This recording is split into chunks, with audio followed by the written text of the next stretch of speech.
Hi, this is Monty Reed, and today we're going over Think and Grow Rich by Napoleon Hill, and this is Chapter 2 review. And Chapter 2 is on desire. And the starting point of all achievement is the first step towards riches. And there's a bunch in this book. It's pretty amazing. This is something that you should write on your mirror, put it in your car, put it in your wallet, read it at least twice a day. Whatever the mind of man can conceive and believe, it can achieve. This is true. We use the principles in this book to get a horse ranch, 75-acre horse ranch. I use the principles in this book to learn to walk again. It is amazing, and of course there's thousands, possibly millions of people that have become financial success because of this book. It starts out with Edwin C. Barnes, who was known as a tramp. He had climbed down from a freight train that he took to get to Thomas Edison's, but he had decided that he was going to be business partner with Thomas Edison. And the key was, after deciding, that he turned that decision into desire. And you'll see as we go through this chapter, you'll see the word desire, of course, is one of the keys to making those thoughts become real. And he had made a definite goal and placed all of his energy into that. Even when he got there and started working for him, he was just an employee, but in his mind he was already partners. And then an opportunity came along when the Edison's dictating machine, none of his salespeople would sell it. Barnes got to be a business partner and made tons of money doing that, selling that. And there was a great Chicago fire. The majority of the merchants got together and they talked about trying to decide if they should rebuild or leave. And every one of them except one decided to leave. And Marshall Field, he stuck around and built an empire. And there was every human being who reaches the age of understanding of the purpose of money wishes for it.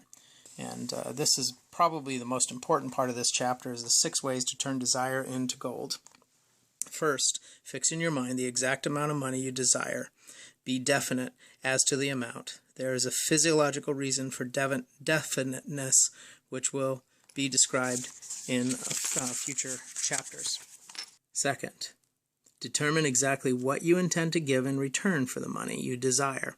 There is no such reality as something for nothing. Your brain won't accept it if you're thinking that you're just going to get a freebie. So you need to write down what you're willing to do to get that money. Third, establish a definite date when you intend to possess the money you desire. I like to do this in future past tense. I'll say it is February 16th, 2016, and I am earning $56,000 a month. And so I look at a future past tense.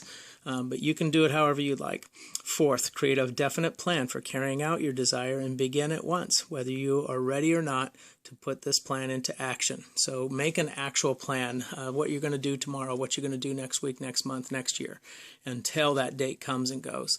Fifth, write out a clear, conscious statement of the amount of money you intend to acquire. Name the time limit for its acquisition, state what you intend to give in return for the money, and describe clearly the plan through which you intend to accumulate it. And then this is the most important. Put it on a 3x5 card and carry it around with you. Read your written statement aloud twice daily, once just before retiring at night, and once after rising in the morning. As you read, see and feel and believe yourself already in possession of the money. And you need to really focus on the emotions that you have when you see and feel yourself having that money. That's the most important thing in this chapter. Can you imagine yourself a millionaire? Some people can, some people can't. If you need to, go and look for videos and pictures of things that millionaires have. There used to be, different TV shows and lots of videos that you can use your imagination to enable those emotions to take over. And you got to connect the emotions to your desire, and that burning desire is what is going to develop that definiteness of purpose that will help you to achieve the goals that you truly want. How to get the dreams off the launching pad. There's a lot of negative things that can happen. There's stories in here about O. Henry and John Bunyan, Pilgrim's Progress.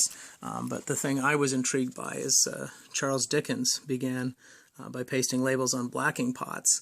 And the tragedy of his first love that penetrated the depths of his soul is what actually converted him into the world's truly great author. That tragedy is what allowed him to tap into the genius of being one of the greatest authors in the history of the world. So you can have negative experiences that actually turn out for good. State of mind and belief and open-mindedness are essential for belief, because closed minds do not inspire faith, courage, or belief. Here's a great poem. I bargained with life for a penny, and life would pay no more. However, I begged at evening when I counted my scanty store. For life is a just employer. He gives you what you ask, but once you have set the wage, why, you must bear the task. I work for a menial's hire, only to learn dismayed that any wage I had asked for of life would have willingly paid. So be careful what you ask for. Ask for what you want. And again, desire.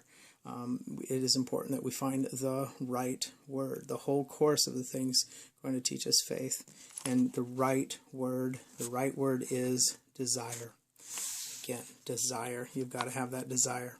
And then the rest of this book, he talks about his son who was born deaf, and how an accident where his son had his teeth on the phonograph, and discovered this concept of bone conduction, and that concept was actually being used to develop this hearing aid, and it resulted in him becoming a salesperson. Of course, back when he was a child, he borrowed 6 cents, and he went out and bought newspapers and sold, and he ended up with a profit of 42 cents. And it's interesting because the mother found him asleep with the money in his hand, and she cried. And of all the things, crying over her son's first victory seemed so inappropriate. And of course, Napoleon Hill's reaction was the reverse. He was laughed heartily. He was excited about his son. This brave young man who had gone out and started his own business, was ambitious and successful. And the rest of this talks about how his son got to talk to the people who manufactured the hearing aid that worked to allow him to hear again. And he put together a 2-year plan, and they instantly gave him a job, and resulted in great success for him. And this, really the key thing on desire is taking your goals, your dreams, and using your emotion to create an emotional desire for that thing that you want, and then creating that 3x5 card and writing it down, and then reading it at least twice daily. This is Monty Reed with a review of Think and Grow Rich, Chapter 2.